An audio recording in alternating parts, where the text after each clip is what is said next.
Subscribe now to the Milmar Zone. Like and share.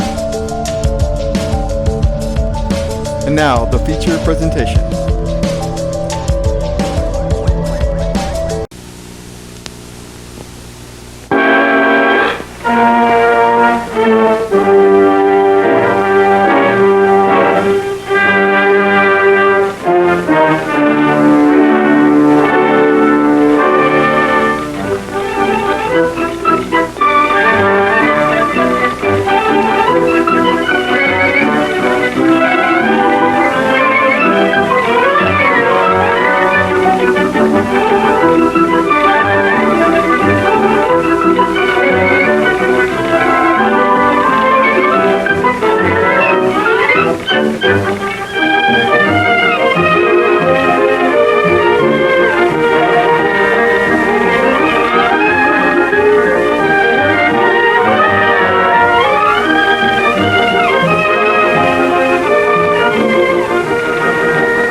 You mean Greg?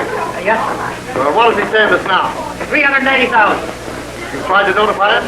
The whole day yesterday and today. Well, try. Oh, never mind. Sell him out. Sell him out.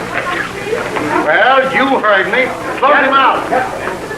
Miss Lester, get those smaller packages out of the safe and bring them to my office. Yes, sir.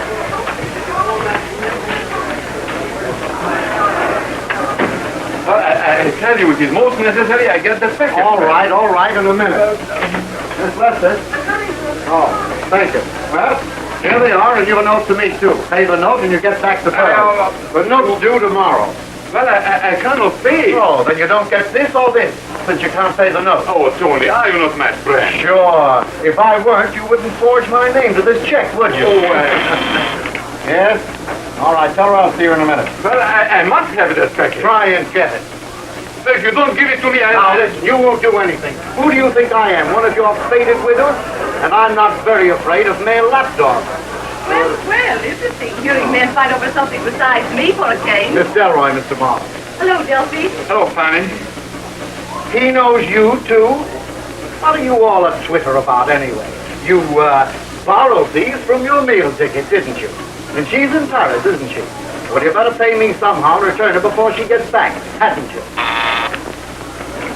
Yes? What did he mean, your meal Paris? Where did you think I picked what I gave you? From the tree? Mrs. Bannigness? Who? Tell her I'll see her in a minute. Well, old boy, your meal ticket's back. Perhaps she brought you a Parisian dog biscuit. Oh. What is this? What's that dowager's delight got that I haven't? When you're a big boy, maybe I'll tell you. Yes? Well, let me tell you something. Dog. We sold you out of the market this morning. You haven't got a dime. You didn't. Yes, but dear, my own, why didn't you cable me you were coming? My dear Dolly, I did cable. You just must have been out. Oh, I was hunting in the mountains, and I was dying for you to come back to me. But what did you come here for, Paul? You not tell me you were lost in the market. My dear boy, I don't know. I only heard of his crash when I arrived this morning. I've been nearly frantic. But of course, Tony Benson would carry me. Oh, there. Where is Tony? Oh, wait. Tony Benson, you're a cold smell, aren't you? No wonder I can't go for you. You could have given me another day to cover. You didn't answer one of our margin calls. Oh, I was going to bring you my pearls, but... Say, what's in that box? No. Oh, Tony, darling, I simply must know what's happened to my account. You carried me, of course. No, you were a little overweight. Tony? Oh, Mr. Gray, excuse me. We tried to get in touch with you. I've been out of town. I was going to mail these to you. You see, you were the last account we had that wasn't covered, so, I understand. Mr. Gray, would you mind waiting in the waiting room? There's someone in Mr. Benson's office. Yeah, all right. Yes, I told you out. All of you. All except Adolf, who wasn't even in. No, it's something else your dear Adolf owed me for. Not the market. Yes, and I'm going to... Never mind. Oh, you're busy, Tommy. No, come in, Harry. The storm seems to be arriving. It looks as if one has already arrived. I'll come back when you're alone. All right, Harry. I have nothing more to say. You are not a gentleman, Mr. Benson. I know. I'm a smell. Well, is it my fault that you're on the high seas when the market breaks? I've a good mind to... You won't do anything. Marla said he would, but he won't. None of you will. Oh, I suppose if you could, I'd be a corpse by now. Well, you were called on for margins, weren't you? You wanted to have your cake and eat it too. Easy money, quick profit. Well, you gambled and you lost. Yes, you lost. Mr. Benson. You lost, I tell you. Dolly, dear, haven't you anything to say to this person? The way he talks. With what I've got on him, oh, go on. Get out of here, all of you. Go on. Go on, get out. Leave me alone. I'm all in. Hello, mister. Get my chauffeur at the garage. Tell him to meet me at the club at 6 o'clock, yes. I'm going to spend the night at my place up the river, and I don't want to be disturbed. All right. Yes, come in, Harry. Even the heavens seem to be crashing. Say, Harry, why don't you spend the night with me at my place up the river? It's not a bad idea. We can meet at the club at 6 o'clock and have a steam and a rub down before we go. I'm nervous. Well, I don't blame you. After that gang that was just in here, they don't like you, do they? Well, maybe not. You know, Harry, I'm sorry I had to sell you out. But then you big shots are used to taking it on the chin. Not twice in succession. Twice? Big Greek walked off with 180 grand of mine last week. He did? Yes. He high-carded me. Oh. Harry, why don't you quit that racket? I like it.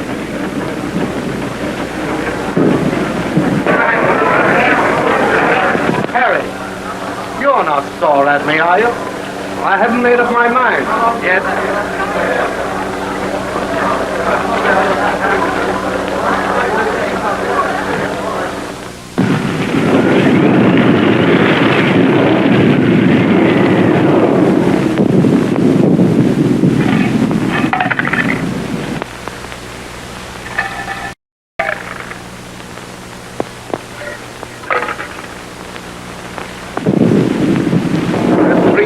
You're in me. Yeah, 3 grand. I've got the jump. No wonder. After what you did to me today. Oh, well.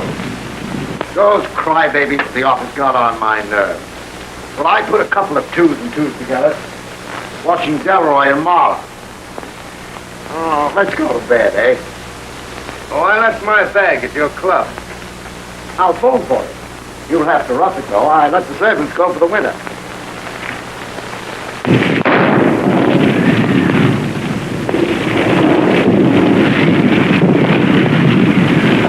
What was that? Backfire, I guess. Oh, Martin's car, maybe. Whose? Markham. The district attorney. You know him, don't you? We've had a couple of talks. What's he doing here? He's got a place next to mine. He's up here resting for the campaign.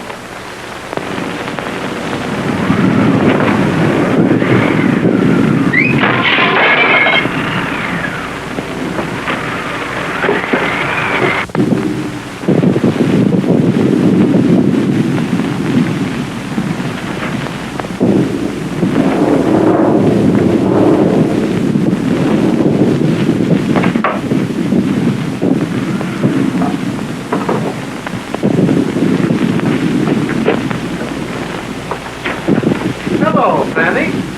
Adding a little burglary to your other accomplishments, eh? I want that jewel case Mahler gave you. Oh, so he borrowed him from you and not Paula Banning, eh? Well, what do you think of that fella? Hurry, Benson. I was going to give those pearls to you to cover my account till I couldn't find them. Hurry what? That jewel case is in my office safe where it'll stay. Oh, no, it isn't. I saw it in the pocket of your coat as you left today. That's right. I forgot. I was upset. They're in my coat pocket downstairs. Oh, I'm sorry. Excuse me, please.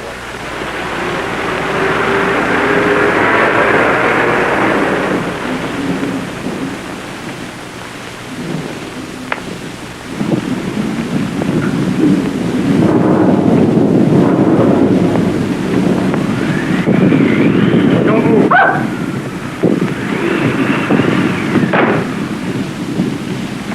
What do you mean, frightening me like that? Will you have a drink? What? It's yourself. Oh, Tony! Who's that?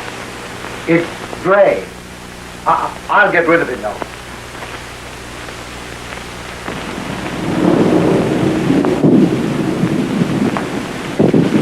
Friend of yours? Huh? Tony, I want Oh, to... excuse me, please. My coat.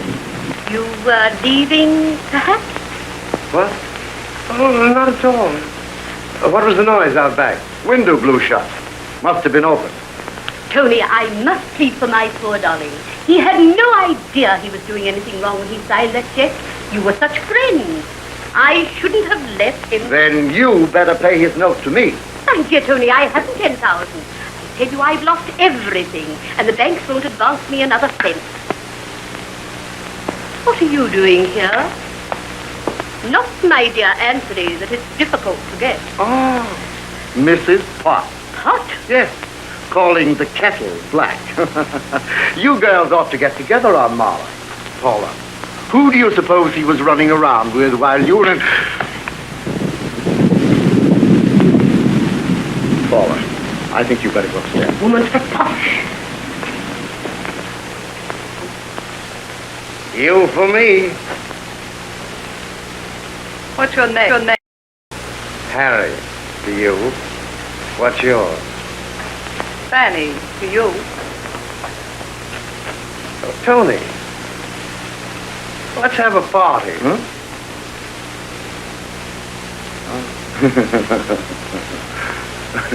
Are you going to give me that case? No.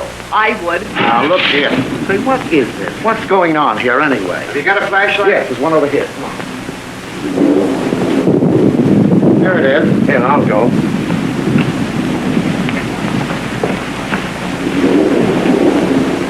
I want that jewel case Mahler gave you, and I'll get it. For what? Nothing. Oh, well, we'll see about that. Do you think you can hang on to Marla with Paula Banning back? And if she finds out he's been running around with you, where will you be? She'll stop his allowance. You know, he hasn't told her about your pearls. I'll take care of that. Yeah? Well, you'll take care of his note somehow if you want this. Say, why all this frenzy about a few pearls? There are plenty more where these came from, aren't there? What about this, anyway? I have to sell them. You sold me out, didn't you? Oh, well, let's have a look.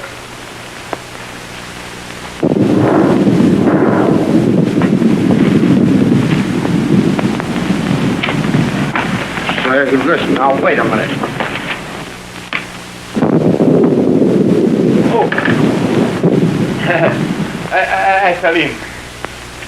I'm glad you are here. Tony might have misconstrued my arriving this way had he been alone. Well, he's certainly got plenty of company now. Hey, what are you people trying to do anyway? Remove this guy? Oh, no. Well, let's go upstairs. Yes,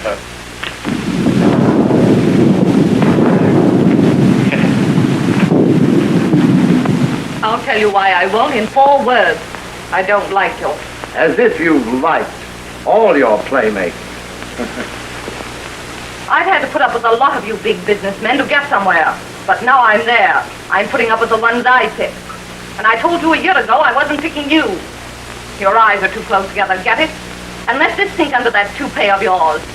I'm going to get that jewel case of mine. Oh, I beg your pardon. Tony, this was the big noise. Oh, hello, Tony. Hello, Ed. Oh, Fanny. Dorothy? Is that my boy? Paolo, what are you doing here? Oh, carrying tales about me, eh? No, but that might be a good idea. When you told me he would put you in jail, I simply had to come here and throw myself on his mercy. Tony, he's my heart. Oh, please, be quiet. You know, while you've been away, he's been playing about a bit. Dolly, it's not true. No, don't change the subject. Give him that money. Do you want him to put me in the jail? Shan't let him. Kill him first. If you don't mind, I have first call on him for that. Well, that makes it unanimous. Farewell, Caesar. Or shall we say it with flowers? Say, what is this?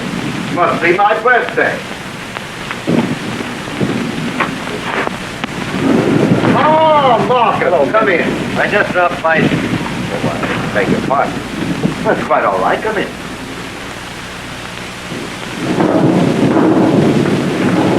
Ah, thunder and lightning.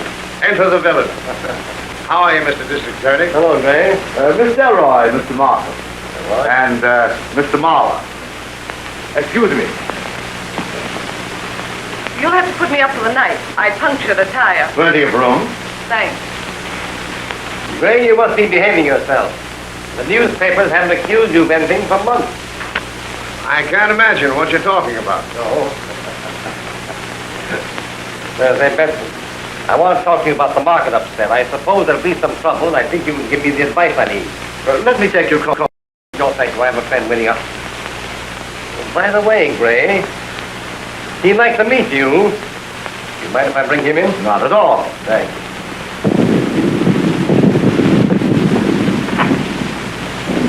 You know, Markham seems to be quite interested in you. Well, if he is, it won't do him any good.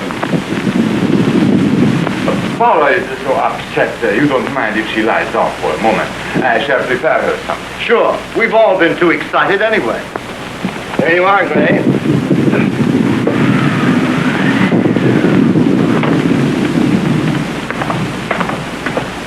Philo Vance. Mr. Benson. How do you do, Mr. Harry Gray. Gray? Not the detective. It is. Only as an amateur, remember. Our friend Sergeant Heave insists on that. Vance told me that he's getting rusty. Nothing to sharpen his psychology on since the Greene murder. Yes, I felt rather hurt that you didn't call me in on that Greene business. Take off your coats, gentlemen, won't you? I'll get some ice. You see, Mr. Vance, down at headquarters, they've got an idea that I know all about these crimes. Oh, really? That's right. You and, of course, Vance. Well, those killers of his, at least the ones I've read about, it seems to me they're all amateurs, too. Yes, so it were. That's why Markham thought it might be amusing, without disturbing my status as an amateur, remember, for me to meet an authority on profession. Harry, get some cups. We'll have coffee. Right. Won't you sit down, Mr. Vance? Thank you.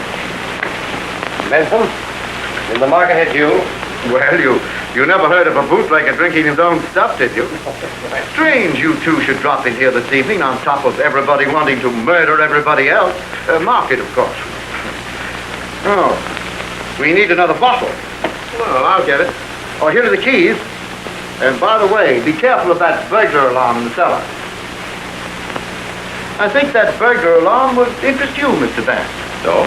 It's a rather tricky arrangement. Later on, I'd like to show it to you.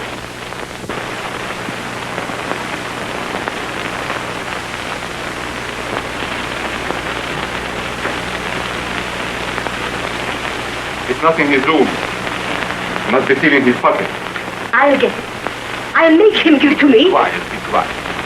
Coffee will be ready soon. Darling, why can't you get money? Does my affection for you mean so little? Oh, these. Well, to tell you the truth, darling, all that glitters is not gold. My boy. Oh, my boy. But he'll put me in the jail. Never. I tell you, yes, he hates me. Because of the Delaware woman. Well, all I did was look at her. Can I help if she loves me? But I am true only to you, my star, only to you. But this Benson, who calls himself our friend, he is jealous of me. So, you will lose me for the jail. I'll hate him. We'll both hate him. Oh, my boy. Oh, my boy. The most important thing is not to get that envelope, the check, the note. Oh, you jelly. That's how they kill in books, Mr. Vance. But the way it's really done is quite different. I see. Then your thought is that if I had matched wits with a professional, I might not have been so lucky. Is that it? That's it. No thanks. Oh, I'll get you some coffee in a minute, Mr. Markham. Oh, I've had this bottle myself, Markham. Before Prohibition. Naturally. Oh, if you'll excuse me, I'll see what the ladies are doing. It's very interesting to get your point of view, Mr. Vance. Just how would you stack your cards against a professional?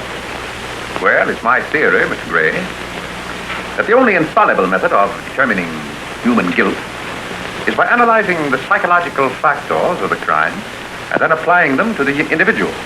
The point is, in these cases of yours, Vance, the gun, that's newspaper slang for killer, Markham. Hey. What I mean to say is that these killers you've met always used a lot of trick stuff, a lot of props. The professionals don't. So from what I hear, they bang 'em neat and leave 'em where they lay. Exactly. That's one of the reasons they're so seldom caught. In other jurisdictions, I mean.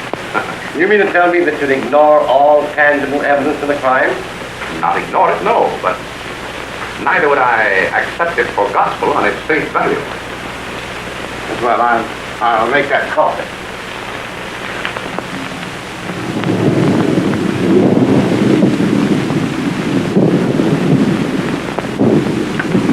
Oh, excuse me. Why don't you go in my room to dry your things? There's a fire there. Thanks. I want that jewel case. I'll get it, you know. All right. Later on, when they leave downstairs, we'll talk it over, eh? Will we? I'll be back. Listen, I'm going to get that jewel case. All right. I'll be back.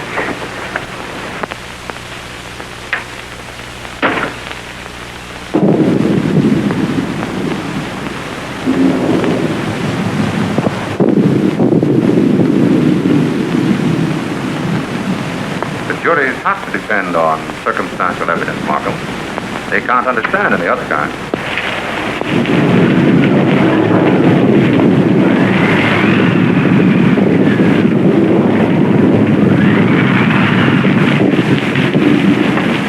Here it is.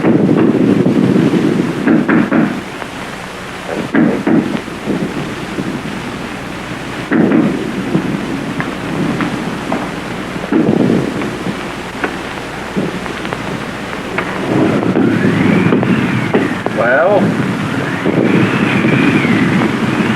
is Mr. Gray here? He's in the kitchen. This is his bag. Will you see that he gets it, please? Certainly.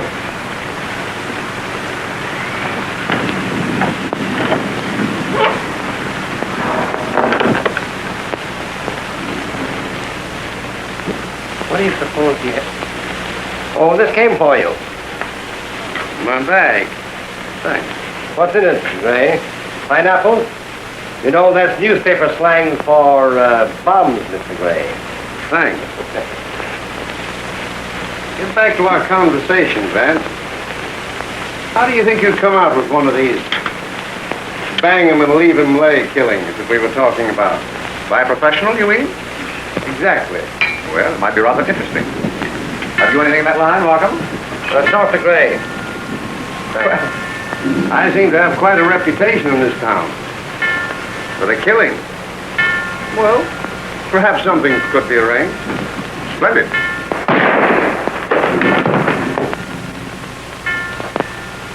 Benson.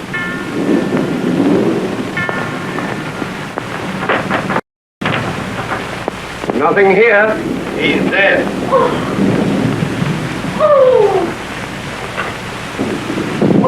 Give me the medical examiner's office, please. Somebody must have overheard that conversation of ours. Yes, exactly what was occurring to me. I want to speak to Dr. Doremus personally. Well, there you are, Mr. Vance. Do your stuff.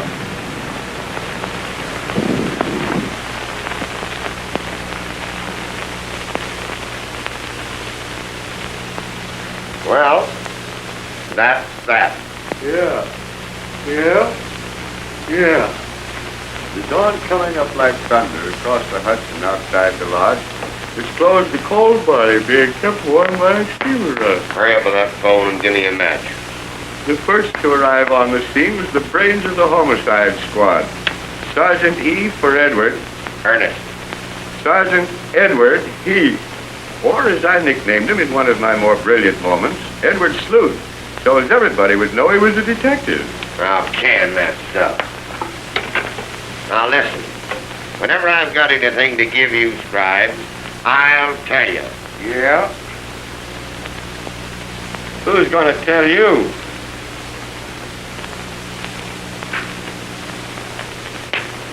Anybody could have got up and down those back stairs without being seen. Where's Wells? Up going over the bedroom. I tended to that. You get outside and look around the grounds. All right. Say, what's ailing you? I got sold out in the stock market. No. Yeah, I lost $90. Wiped out. Well, by the way, Mr. Markham phoned. Mr. Vance would be here right away. Oh, yeah? Well, I'll try and arrange it so that I'll be just gone when time he gets here. Oh, well. How do you spell clue? What difference does it make? There ain't any. Oh, I wouldn't say that, Sergeant. Oh. Good morning, Sergeant. Why, hello, Mr. Vance. No go, Sam. I'm afraid the blue and that is going to clash. Take that phone in the hall, Wells. Blue, Sergeant, is a very tricky color. You know, in spite of its commonness, it's quite difficult. But that's anomalous, of course. Oh, so it is, so it is. Mr. Vance, you know, pardon my obscurity, but sometimes I don't quite follow you. Really, Sergeant? No, now, a while ago there, I said there wasn't any clues. And you said that you wouldn't say that. Well, I wouldn't. Really? That was the Times calling. They want to know if you... You tell the Times that when they get my name right, they might get a story. You see, Sergeant, I decided to spend the night here in meditation. So I phoned Sam to bring out my things, and I meditated. Any luck? I've been studying that little derringer that was found at the top of the stairs there last night. It's rather unique. Yes, ain't it? And, of course, the lady's handbag, which you no doubt found in Benson's room there. Yes, I got that right here. Cherchez la femme, eh, Sergeant? Oui. But I was told to come by telephone. I was to ask for Mr. Vance. Say, did you get that? Well, you go inside. Say, is Philo Vance on this one? I don't know. Is he inside? I wish I knew. Hey, come on. Well, I've been here since 6 a.m. Vance is here. He's a Santa Claus. He must have come down the chimney. Well, one of those two dames owns this bag. Well? Mr. Vance? Oh, yes, come in. You know, Sergeant, when Albert here popped in last night, Markham thought that he was Gray's man. Great. Oh, no, sir.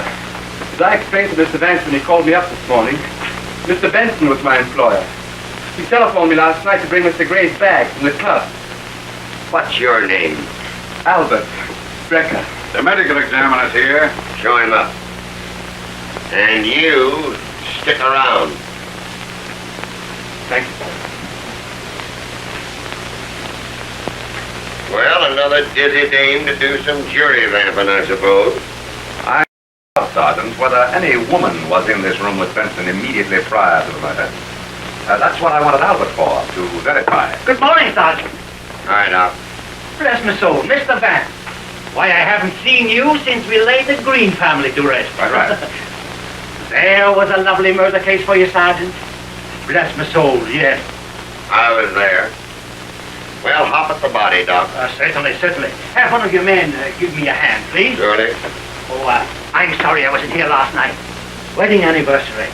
My wife and I always celebrate. Went to a hockey match. How's the election coming? Fair. Good. Mr. Benson kept his toupee beautifully, didn't he? He was a bit touchy about himself, if I do say. Vain, you mean? Yes, sir. Well, what guy with a list of phone numbers he had wouldn't be? Elementary, my dear Albert. Elementary. Sergeant, you've been reading Sherlock Holmes. Quite right, my dear Watson. Quite right. Oh, well. Take care of these, will you? This was Mr. Benson's favorite toupee, sir. Fancy. Oh, no, sir. I once worked for a gentleman that had 7. One for every day in the week to correspond to the natural growth of his hair. Albert, do you think that Mr. Benson would have appeared before a lady in whom he was interested without his toupee? Oh, no, sir. He would rather have died. Well, he got his wish. The doc said he was shot at about 6 feet, and no powder marks. Well, suicide's out. Unless Benson was an acrobat. If you don't mind, sir. Of course. Thank you, Albert. I'll see you later. Thank you, sir.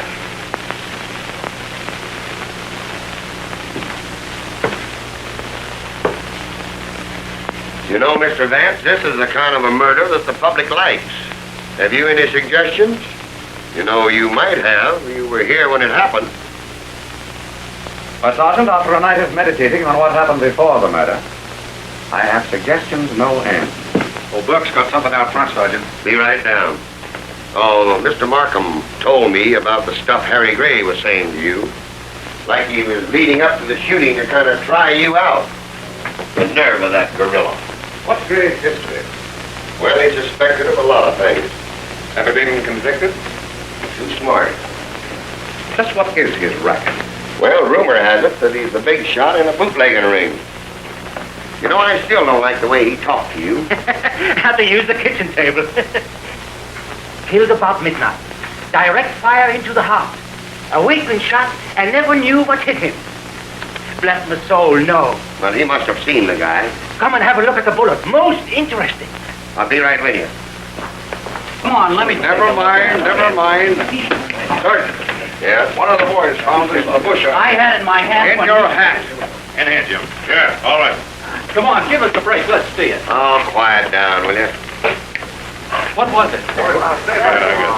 Handbag? Right here. Gun? Got that, too. Give me that piece of paper I found in the wood box. Get that phone. Look at this, Mr. Vance. Yeah, I'll tell him.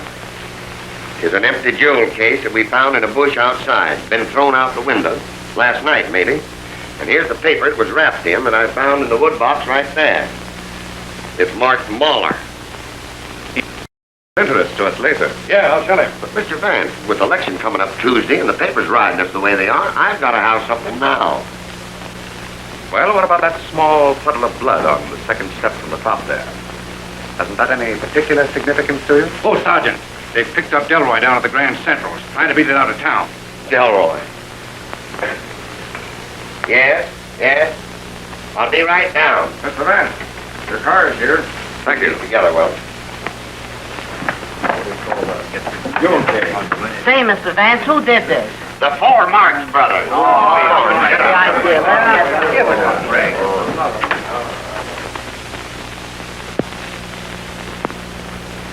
Oh, hello, Vance. Good morning, Mr. Gray. Anything new? Well, you called my hand last night. Still stuck.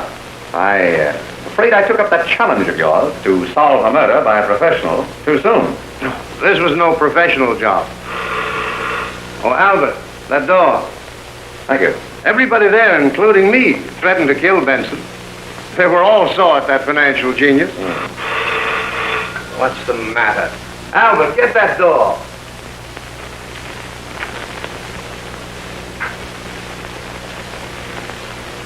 You know, somehow I had the impression that Albert was Mr. Benson's man. So he was. I just took him on today. You see, Benson's dress ties were always tied smart. And Albert there was the boy who tied them. That's it. I see. Oh, come in, Frank. Good morning. Good morning. Those two women that were there last night, Vance, never get mixed up with women. They're dynamite. No brains. Gestation? Yes. You see, I don't let just anybody put a razor on me. Neither did Napoleon. I read about that. That's where I got the idea. Mr. Gray, I wondered if I could get you to help me out. Sure, I'd better, or they'll be indicting me again. If everything those birds tried to pin on me stuck, I'd have worn out a carload of electric chairs by now. You see, my business makes me acquainted with a lot of tough mugs. And Markham and that detective Heath call me in every time an automobile backfires. But I don't mind. That's their job. Yes, so it is. Well, Mr. Gray, something the police overlooked at the Benson Lodge seems to point to one of the guests there last night. And I thought perhaps you might know someone who would look into his room, his hotel room for me, professionally. After Mahler, eh? Well, I know a stool pigeon that you might use as a bellhop. Of course, he'd have to have a package or something that he was delivering, in case someone walked in on him. Open up. Very good. You wasn't looking for me, were you, Albert? Come on in here. See here, Gray. Oh, you're here. Oh, yes, Sergeant, I'm here. Well, I wasn't but a minute behind you on this one. I'm taking you downtown. Get in there and get ready. But, sir, please, Get your hat. What's the idea? You too, Gray. Mr. Markham's got some questions he wants to ask both you boys. All right. Just as soon as I'm through here. Didn't I tell you they tried to pin this on me? Oh, you never killed Benson. Not personally, you didn't. But when I learned that Albert here was working for Benson yesterday, and for Gray today, well, I don't have to explain that to you, Mr. Vance. Hurry up, Albert. No. Albert the murderer and Gray the accessory, huh? Certainly the rest of our little group won't object to that, will they, Mr. Gray? Hardly. I'm on my way to Knott's, Sergeant. Exhibition of Japanese prints. I'll see you later, no doubt, if you'll excuse me. Hello. Hurry up and get him more stuff. All right, the bag's mine. I was in his room then. After climbing in the back window. Why? How did you find out? Well, Harry Gray was present, you know. But Gray's out of it. He was in the kitchen making coffee. I see. Harry Gray can't tangle me in this. Why did you try to leave town? Find out, if you can. Don't be so picturesque. I'm not a jury. Oh, you're a fool if you think I... Why did you go to that house? To talk to Benson about my account. He sold me out. We quarreled. Then you needed money. No. Did you, ever see that before? No. Benson was interested in you. Suppose we say that he attacked you. Well? If you'll excuse me, your reputation is well known. The Bortheim suicide 2 years ago. The case of... Never mind that. I've liked men in my time. They've liked me. What of it? I didn't like Tony Benson, but I didn't kill him. If my thoughts could have killed the swine, he'd have been dead long ago. The rest of them are in the reception room there. Wait, please. Sergeant? Yes, Chief? Get Mahler and Mrs. Banning in. Yes, and you want that ballad of Gray's, too, when I'm through with him.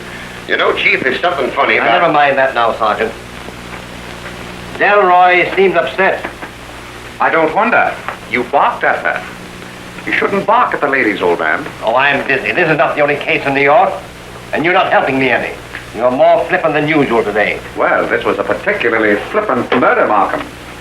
And if you go on trusting clues like those, you will be prettier still. Have you a clue? I have instructed my lawyer. Sit down. I can't conceive who would want good old Tony out of the way. Well, we were just planning our fall hunting trip for this month. Oh, you hunt, Mr. Mahler? Be quiet, Dolly. You keep out of this. You will have both of us. What's that? Oh, I love to hunt. I love to hunt. I was with the sir, Never mind all that. This envelope with your name on it was found in Benson's desk.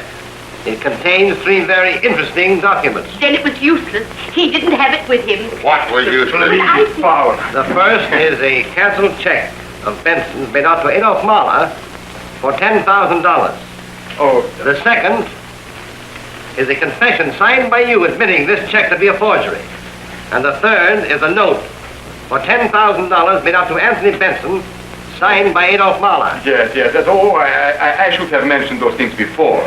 You know, my financial arrangements were not all one could desire. I shouldn't have left you. Unfortunately, to protect Madame Starks, Mr. Benson requires $10,000. Oh, and so you forged his name. Oh, you mean it would have been a forgery if he had made a complaint? Well, it's a cinch he can't make one now. It's a forgery just the same, Sergeant, but I'll take that up later. He forges Benson's name, pays him back with his own money. Marvelous. I explained it to dear old Sony at once, of course, and offered him this note. Which falls due today. Yes, and... You mean to tell me that Benson accepted your note without security? Oh, well, naturally. Yeah, well, what was wrapped in this piece of paper, which was found in the wood box with your name on it? And, Tony gave me a party for my birthday and presented me with a gold pencil. I have it some... You didn't tell me it was your birthday. Please, Paula, be quiet. You will get me an electric chair. But, darling, You will come with me. This is the security that you gave Benson for that note? Oh, so Miss Darrow told you. Who? Those birds are Miss Darrow's, and she threatened to kill Benson herself. Elroy? Yes, she's a snake, that woman. I'm through. I'm finished with her. Now you are the wolf to me again, darling. You think I would accompany you through your sordid affair? Oh, wait. Miss Darrow loaned me her purse. And What a lovely liar. He bought them for me one day and stole them the next. So, Adolf, that's what became of the money I sent you to cover my margins. No wonder you forged that check. Why, you were Doing sneaking into Benson's house last night, both of you. Why did you quarrel with him? I wanted to get back that confession of forgery. He threatened to put Adolf in jail. Mr. Markham, Adolf's all I have now, except the money that makes him love me. You threatened to kill Benson yourself, didn't you? Yes. Well, who didn't? Mr. Markham, may I have that jewel case? Mr. Gray is here, sir. Oh, send him in. Miss Darrow in the other room. Sergeant? In here, please.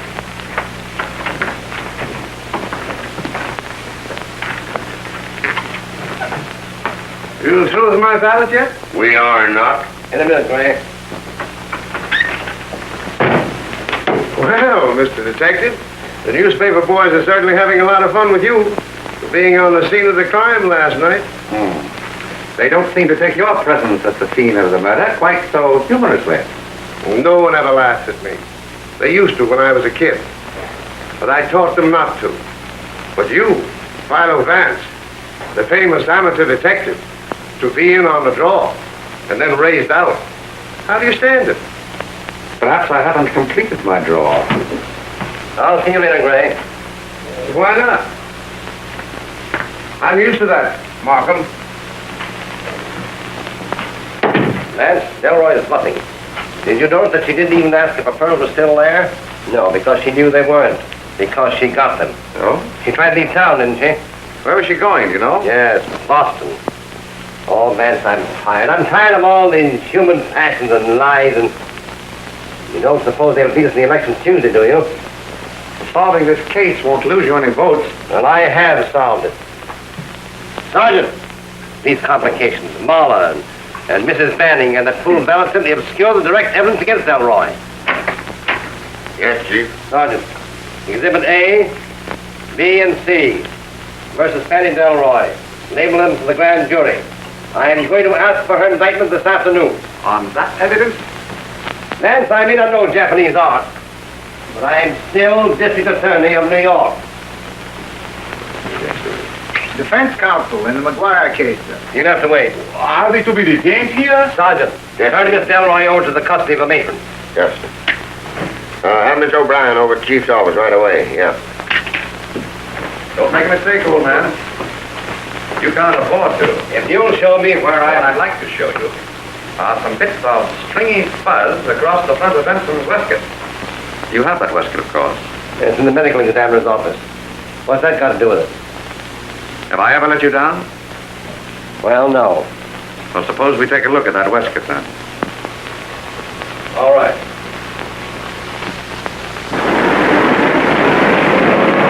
County Courthouse. Yes, sir.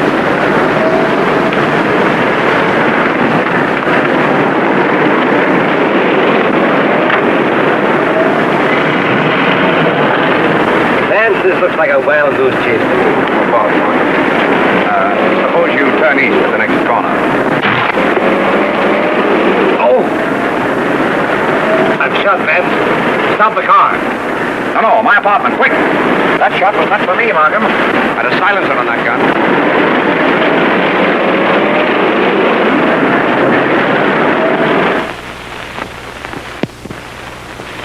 What makes you think the bullet was meant for you? Something I said in your office. It must have been overheard. By whom? All the possibilities were there, weren't they? Well, I still think it's Delroy. But Markham, do women kill merely to recover a string of pearls? Well, suppose Benson had forced his attention on her. Suppose that he attempted to... Can you imagine Benson, with his vanity, attempting anything without his toupee? I've got it. What do you mean? Albert. The minute you told me that Albert brought that handbag out to Gray that night... Gray simply went out there to spend the night with Benson, who was nervous. Well, he picked a swell chaperone. Yeah, Gray forgot and left his bag in Benson's room at the club. Benson phoned and Albert brought it out, that's all. And where did Albert go after that? He claimed that he took the train back to town. That's no alibi. Why, he only started working for Benson 6 weeks ago. And when I photographed him, he nearly threw a fit. You know, Markham, because Albert refuses to tell the police the history of his life, Sergeant insists that he's a gunman in disguise. Well, he's a foreigner. Well, my case against Delroy. So, Sergeant, you tell Smithers to prepare the indictment. Yes, sir. Now, just a moment. I'm not going to let you make fools of yourselves. Markham, until tomorrow night, let me handle this in my own way. Now, if you don't, on the day after tomorrow, the morning papers and I, not you, will have solved the murder of Anthony Benson. And that's election day. You stopped me last night from proceeding what I saw fit. And I got a bullet in my arm. Delroy had the real motive. Oh, motive. Drop a nickel in the slot and get a motive. Everybody has some motive for murdering somebody. Yeah, be careful somebody doesn't murder you. No, nobody's going to get him, Chief. I'll watch over you, Mr. Vance. Thank you, Sergeant. Oh, tell me, did that firearms expert of yours say when he would know about those bullets? Sometime today. I'll see him. And if you don't mind, Markham, I'd like to have Miss Delroy's jewel case brought to me here this afternoon. Right. Then I want a policewoman. A policewoman? Yes. Say, I can handle anything in this case. Well, very good, Sergeant. This is a little job of chambermaiding in a hotel. Oh. Hmm.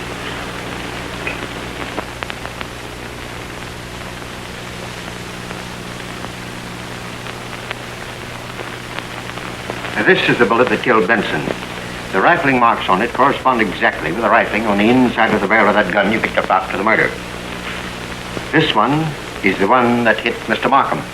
The same kind of a bullet fired from the same kind of a gun. But the trouble is that this is such a special make that I don't understand how there can be two of them exactly alike around here. Excuse me, Mr. Vance. Yes, well, here's the picture of those fingerprints you wanted. Oh, good. And that coffee can, you left it there, all right? Yes, I stuck it back on the kitchen shelf. Thank you. What gets me is Sergeant Heath said there was no explosion when Markham was shot. Now, this type of gun was designed in Russia during the revolution for the protection of the women of the aristocracy. A few drifted to Paris and were copied to the underworld. But there was never a silencer manufactured for that gun. Ah, but there was, Captain. In this article by the late Bale of the Paris police, both the gun and its tiny silencer are described. You might keep that copy for your files. Thank you. Thank you. And, Captain, if there should be a call for me, I'll be at the reference room at the time. I'll let you know. Goodbye. Goodbye. But for strength of composition, Mr. Vance, and for unusual delicacy of line, I would Oh, consider... Sam. Pardon me. Yes. Is Mr. Markham all right? Well, no, sir. Sergeant Heath is with him. As I was saying, Mr. Vance, I could do no better than to recommend to you these three very choice examples of the ukiyo-e at school. Now, these, Mr. Vance, are a rare opportunity. If you don't take advantage of it, sir, I assure you you'll regret it to your... Hey. Who are you? Who am I? Who are you? Oh, pardon me, Sergeant. This is my print dealer. He's not dangerous. Oh. If you would step aside, please. Mr. Vance, these three. I better take that door, Mr. Vance. You know, we can't be too careful today. All right, Sergeant. Oh, by the way, you haven't forgotten that jewel case, have you? Right here. Thank you. Of course, Mr. Vance, I don't want to force these upon you. I have in the portfolio something that might interest you still more. If I can only find it here, it was something I was particularly anxious to bring to your attention. Ah, yes, here we have it. These three from the Wright collection. Tokubai, Naranobi, and Hiroshige. Referred to, you know, as the three Hiroshige. Oh, Bert. Did you get it? Yes, sir. All the sacks were tied up with cord like that, except one. And that one? Well, somebody must have cut it off, like you said. Say, what have you been up to? All right, Sergeant. I'll explain later. Oh, Bert, will you stand by at Mr. Markham's office, please? Yes, sir. Sergeant, we're getting warm. What do you mean we're getting warm? From that? Mr. Vance, may I not call your attention to these very... I'll take the Hiroshige. 3,000, you said, huh? Right, thank you. Correct. Pardon me. $3,000 for those chromos? What's the psychology in that, Mr. Vance? Sergeant, we're hot. Say, will you please let me in on this string bonfire business? You'll observe, Sergeant, that this twine burns slowly but surely. Oh, will you take that, please?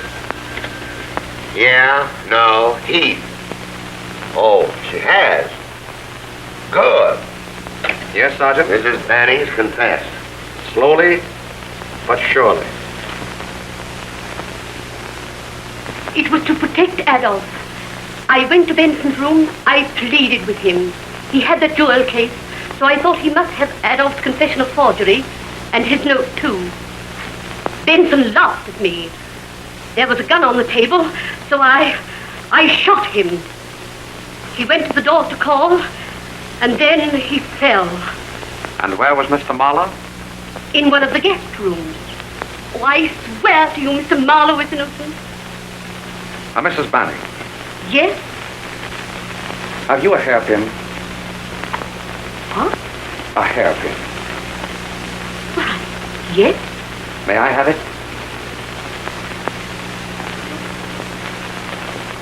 Thank you. Sergeant Heath's on the wire, Mr. Vance.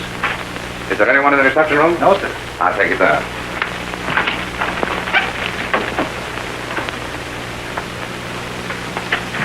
Hello. Yes. Oh, just a minute. And what are you doing up? You think I can lie around your apartment with the newspapers panning me about this Benson crime? Where's Sergeant Heath? I can't find him anywhere. I have him on the wire. He's doing something for me. Oh. Also for you. Oh. Yes, Sergeant. Yes. All right. Arrange it for 6 sharp. And you'd better set that clock out there and your watch with mine. I make it just 4:33. Right. Mr. Vance, if you're through with me, well, I haven't had any lunch yet, and... Oh, I'm terribly sorry, Bert. Suppose you eat first, and then pick up that policewoman who's chambermaiding for us at that hotel, will you? All right. Good. What do you think of her confession? Well, more a confession of love than a confession of guilt, don't you think? You mean that she's trying to protect Paula? Whatever. Mr. Gray is here, sir. Send him in. How do you do? Oh, hello. How are you, Gray? Hey, when are you going to play that hand you've been bragging about? Tonight. Would you like to sit in on the game? Table stakes? Anything you say. Oh, you say. This will be your party. I don't think so.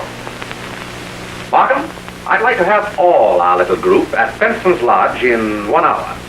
And suppose we take along a photograph of Adolf Mahler's fingerprint.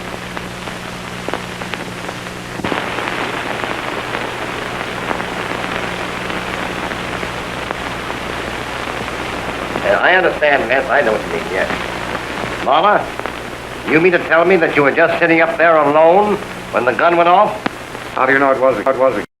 This is going to be an interesting hand. Well, What I said was that I was not with Mrs. Benson. I don't want to know where you are not. I want to know where you were. I am a gentleman. Oh, Miss Delroy? Yes? He was with me. Remarkable fellow, Marla. Oh, come on. We're not getting any place at all, Vance. You'll have your murderer, Markham, by 6 o'clock.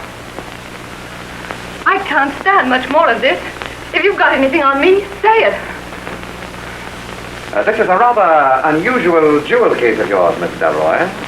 Oh, but You know, Markham, Miss Delroy had a better motive for keeping Anthony Benson permanently quiet than any of them. Please, I would like to go. You keep quiet. And you, Albert, hiding your part from the police.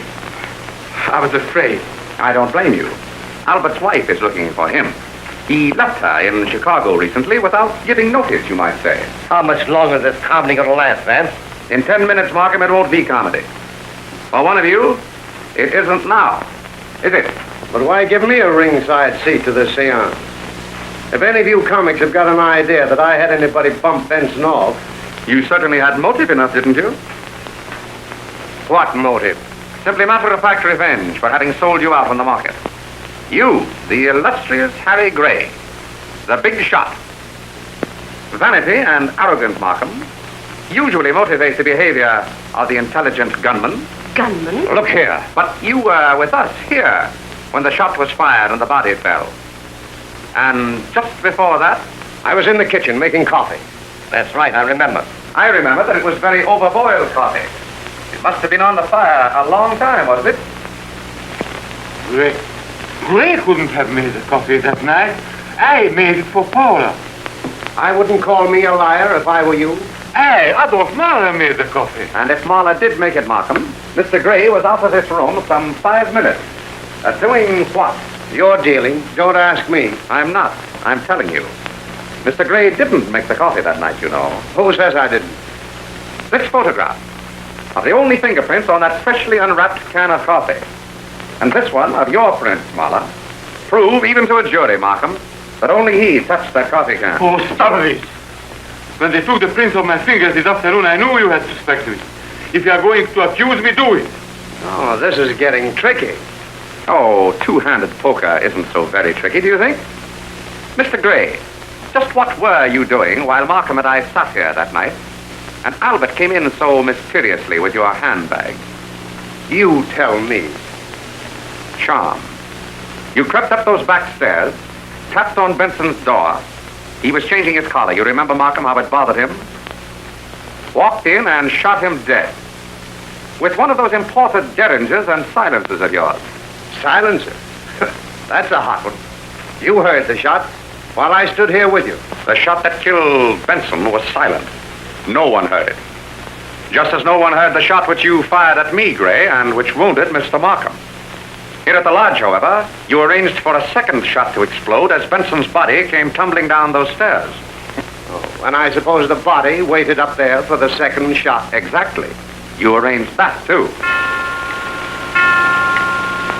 Just as I had.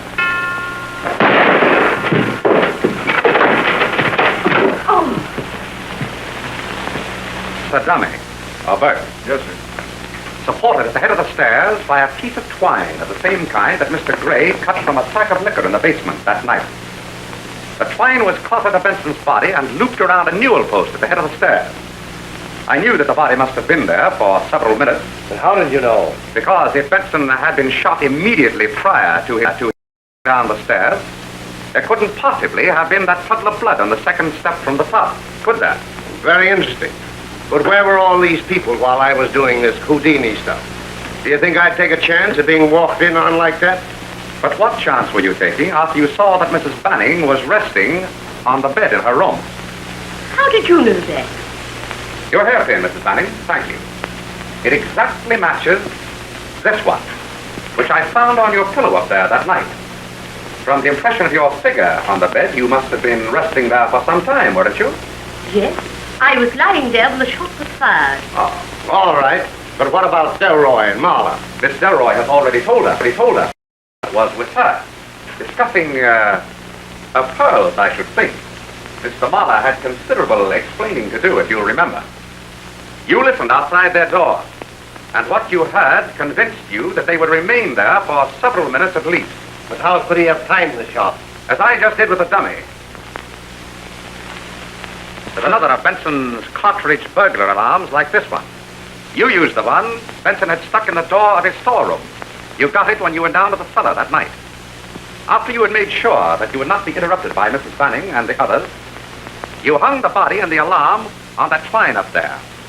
Then you set fire to a loose end of the twine, so that when the flame reached the nut, the twine broke, the body fell, and the alarm dropped to the floor, where it exploded like this. You were first upstairs after the body fell. You quickly dropped the derringer behind a newel post, picked up the alarm and the string, put them in your pocket, and told me to do my stuff, wasn't it? Well? He meant to kill Benson, you see, but surrounding it with the props he did was simply camouflage, I suppose, to befuddle the amateur. You're going to have the time of your sweet life trying to hang this on me. The policewoman I used as a chambermaid in your hotel has already hung it on you. She found Miss Delroy's pearls, which you stole that night after the shooting to divert suspicion. Anything else? Oh, yes. The coat you wore, Mr. Gray. It seems that bits of fuzz from the twine you used were on Benson's waistcoat. Also, on the inside of his pocket. The same pocket from which I saw you withdrawing your hand as I followed you up the stairs. You know that isn't enough. Do you think any jury would go for that? Well, if not, I know they'll go for this. The clever little silencer that fits your clever little gun. Another trophy from your room, Mr. Gray, also contributed by our policewoman. Is that enough? All right. You outsmarted me, Vance. I'm game. Hey, look out, he's got a gun! Fire! Stop it, Gray.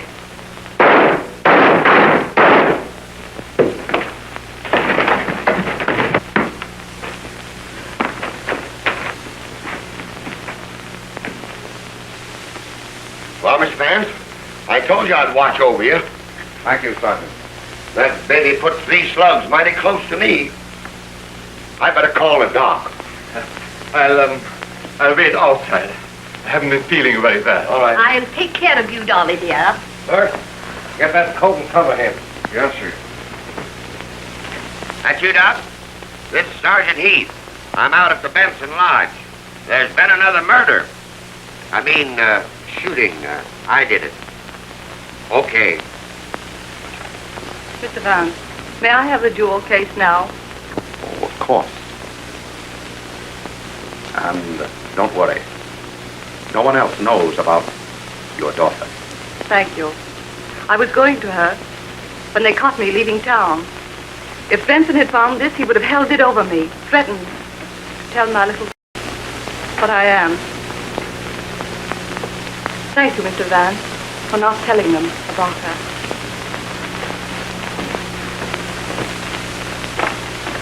So it was Harry Gray, Mr. Vance. Well, it didn't surprise me any.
Thank you for watching.